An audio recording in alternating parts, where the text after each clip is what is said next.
Tell me one thing in your life that is great that came as a result of being comfortable.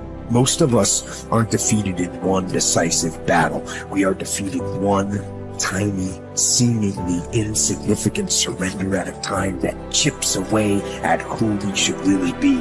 It isn't that you wake up one day, decide, that's it, I'm going to be weak. No. It is a slow, incremental process. It chips away at our will. It chips away at our discipline. Move out of your comfort zone. It's the courage to move into your zone of discomfort where you feel awkward and clumsy and sometimes alone. The comfort zone is one of the greatest enemies of human potential and of your potential. The people that are really successful, they're not looking for comfort. They're looking for excitement. They're looking for potential. Give up this old idea, I just want to be comfortable. Quit lying to yourself.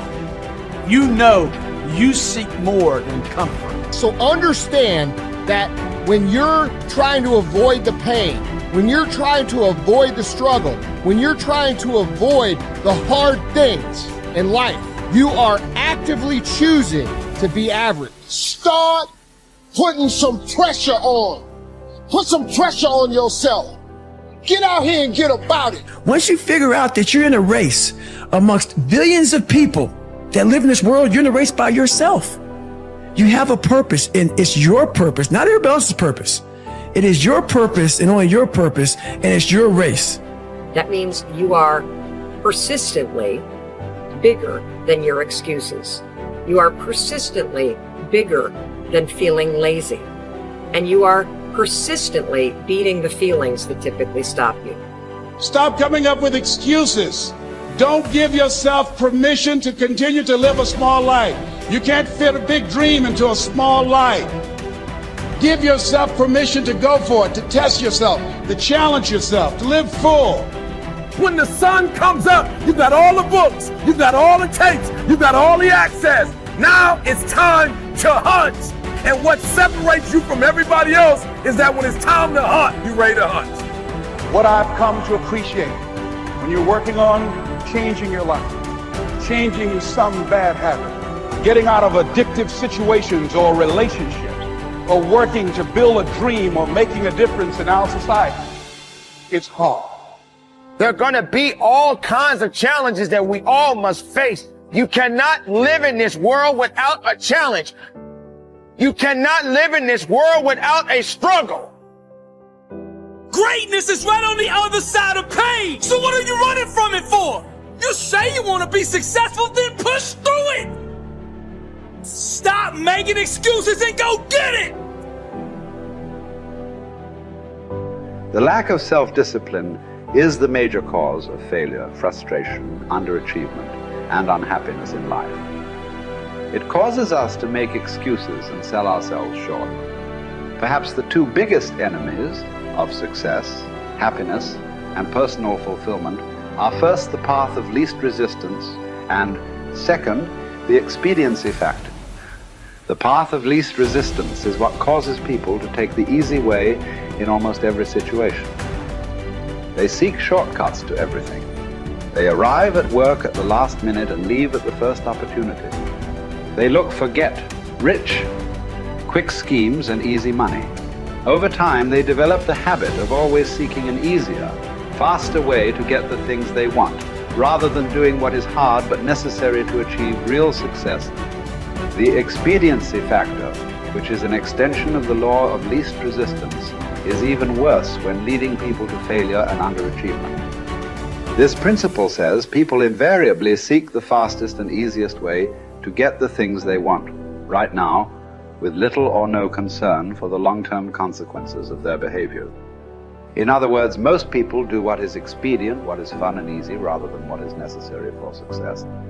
Every day, and every minute of every day, there is a battle going on inside of you between doing what is right, hard, and necessary, like the angel on one shoulder, or doing what is fun, easy, and of little or no value, like the devil on your other shoulder.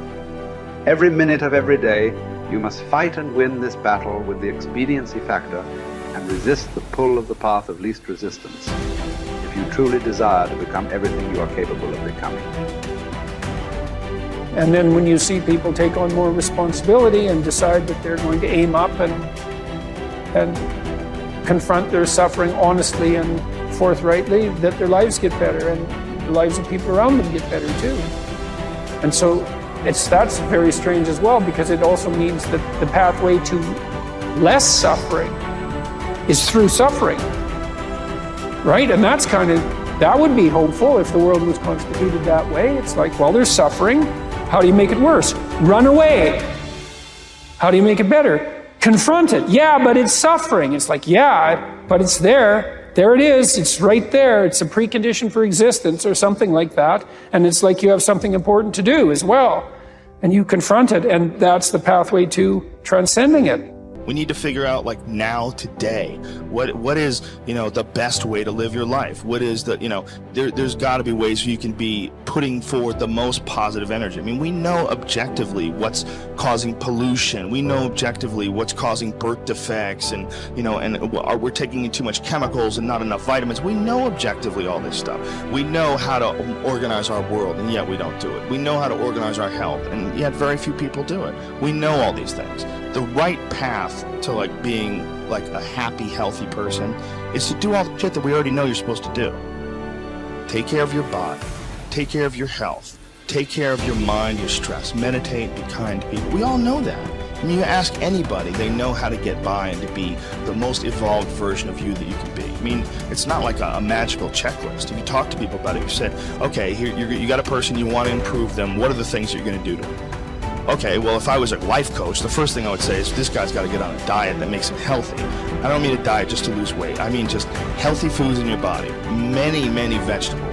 Start working out your body and get a better sense of how this machine feels when it's moving, it's flowing better, there's less tension in it, your mind feels relaxed and you enjoy every single moment of the day better. Step one, everybody knows that step, right?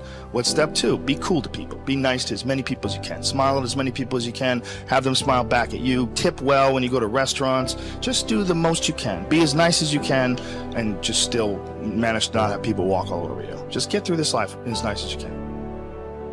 The average human is capable of unbelievable improvement. That's the thing that's my superpower. I don't think I'm special. I just realized in looking at the science that humans actually are capable of this incredible amount of change. It is the strategy that our species took to be able to pass knowledge on through culture rather than having to have everything be instincts. And in having that layer where we can drink in the culture and read books and learn from other people, and even now we're all learning from things that people thought thousands of years ago and wrote down, it's insane. It travels through to you, and all of that wisdom stored in culture, so that as your parents are teaching you things, they're actually encapsulating a ton of the wisdom that is endured, whether it's endured from religion or books or whatever. You're bathed in a culture that is giving you all of this incredible information. And so recognizing how powerful and potent that is incredibly meaningful. But you have to understand that you have to allow yourself to believe that you can learn from that culture in the same way that everybody else can. And that's what you're designed to do. Now, for me, that completely gave me the confidence, and I put confidence in air quotes because it's not like I believe something specific about myself. I just believed that the human animal is capable of this extraordinary change. And so now I just needed to point myself in that direction. Now, this is the key. Once I realized that I could get better at anything, it dawned on me that how I spend my time is a spiritual consideration. And I didn't want to die with potential that I failed to turn into skill set. That to me, that speaks to me. How much of my potential can I actually turn into skill set and get good at this stuff and push and grow and improve? That to me is just this incredibly intoxicating thing. So for me, the discipline, the confidence, all of that comes from recognizing the human animal. Nothing special about me. The human animal is capable of extraordinary change. I'm going to have to put time and energy into doing it, but I'm capable of getting this change. Therefore, I can do anything I set my mind to. Therefore, it really matters what I choose to spend my time on. Therefore, I want to put structure and discipline in my life so that I can move forward on things that excite me, that matter to me, because I really can have this big crazy dream that I'm thinking of. So my discipline is really born of my desire to have that thing, coupled with my belief that I can actually get there. Desire and belief. Get those two things right, and the discipline will take care of itself.